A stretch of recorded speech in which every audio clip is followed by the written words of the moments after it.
You know, that's actually not the worst. There we go. I apologize for that. We are going to be doing a IV initiation and venipuncture. First, we're going to start out with our MAR. We're going to check, make sure we have orders to do this, and then what our fluid's going to be, make sure that's appropriate for our patient. We're going to check our flow rate, make sure have all that, and see if there's any medications going into this IV as well.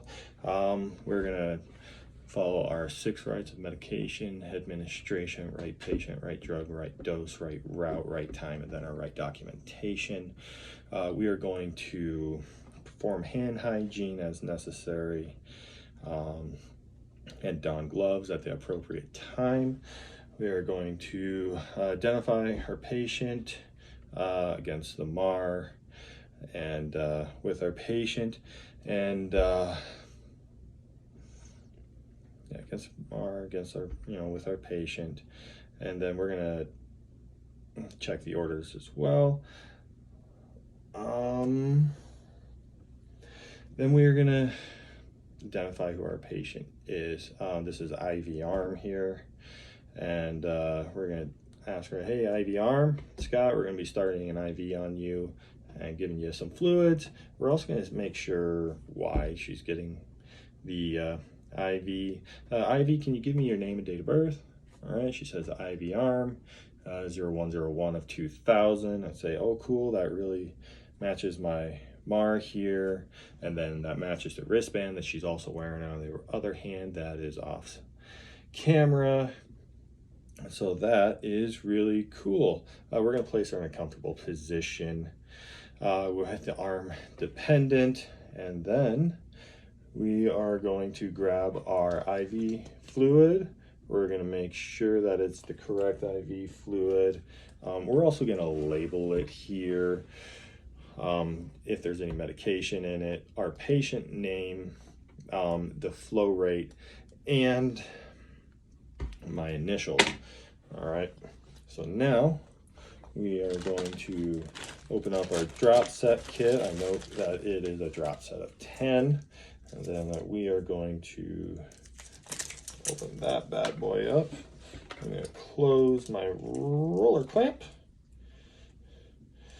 All right, close that, and we're also going to label our IV tubing. We're going to check our IV, our fluid bag, make sure there's no particulates, no discoloration, and make sure that it's not expired. So here we go. We're going to rip that off. We're going to rip that off. Then maintaining aseptic technique for more lead. All right, then we are in. We're going to hang this. We're going to fill that up to about a half. Hang that right there. I'm going to hang that right there. No, really, we're going to hang that right there. Okay, and then I'm going to prime my line here. I got my trash right there, and we are flowing. We are flowing. Still flowing really good. And, all right, we got flow. We are now primed. Okay, hey, Miss Ivy, you ever had an IV before? Yeah, I've had lots of them. Cool, you already covered that with me, but I'm asking you again.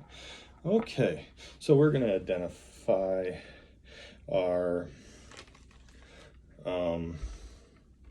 what size of needle that we need, and the anything else that we are going to need.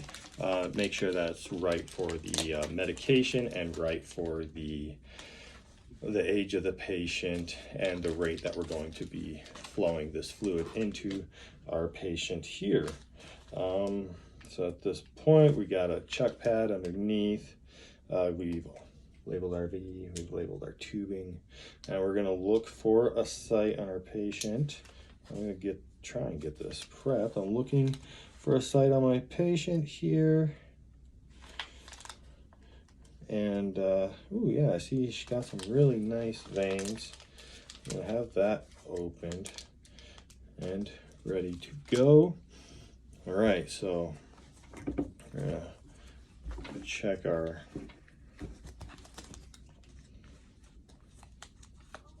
that there.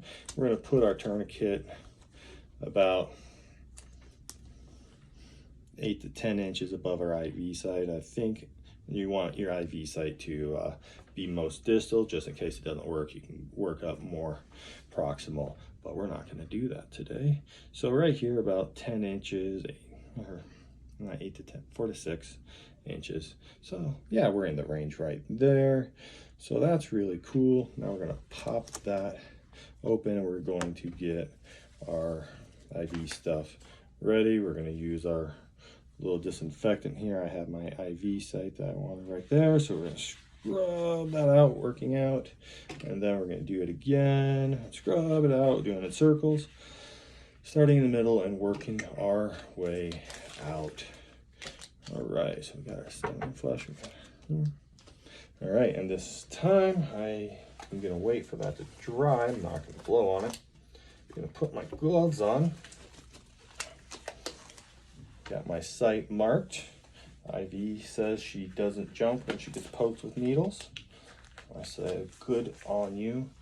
So now that's dried, we're gonna go ahead and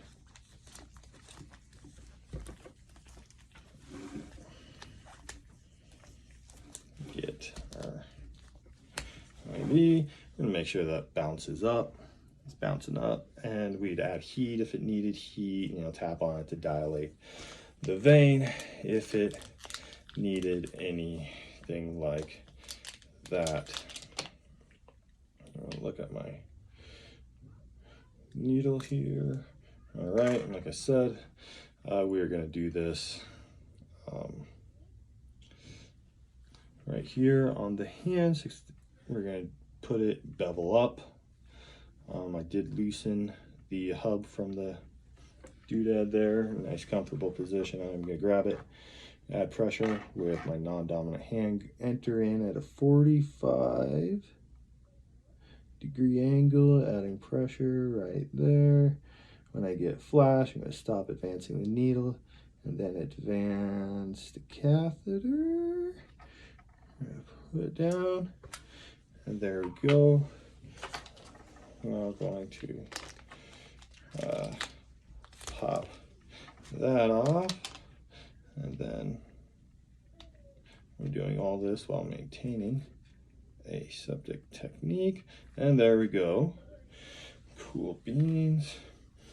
And this time, going to get my piece of tape. I'm gonna secure that catheter in place using a half hitch. Oh, there we are.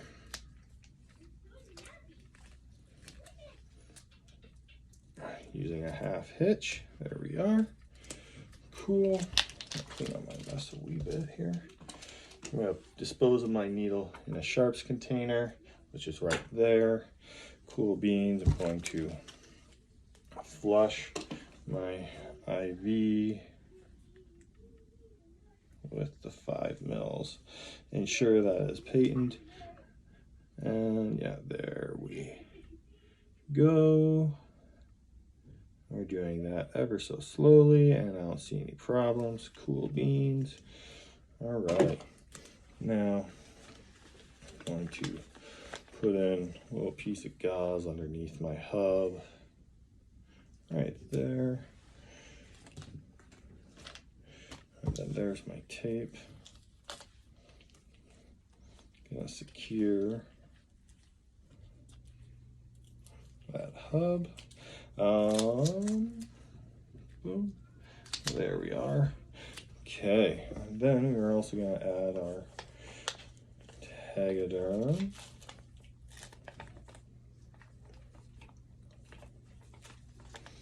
I'm going to make sure that this does not go over and cover up our IV site.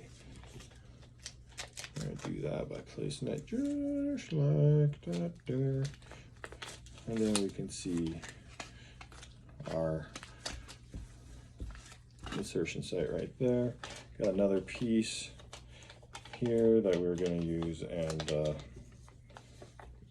add, we're going to document the date and time, initial, the cath size of what we did there. So date, time, 2000, 23/5 or whatever. 3/5 of 21 and my initials. Cool beans, we flushed, and now we're gonna do attach our fluid there.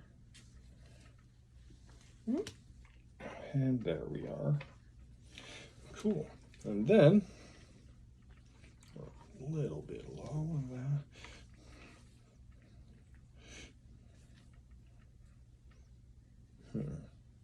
But I'm going to secure our tape in place, our line here. Yeah,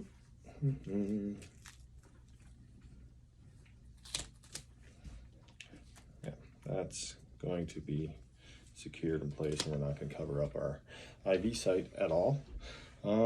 And then we're going to make sure that our flow rate is correct. We're going to open this up, and we're looking for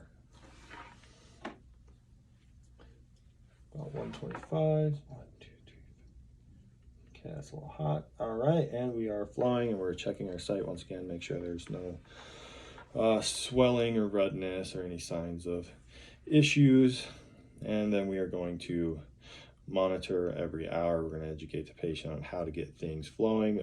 We also didn't put it over a joint at all. So, and then if we did, we would attach the patient to an arm board to ensure that the IV stays patent. We're going to ensure that our medication is correct. We are going to get our flow rate and then document what we did here. All right, I'm going to check back with the patient in an hour and continue to check up on the patient. All right, thank you very much. Thank you.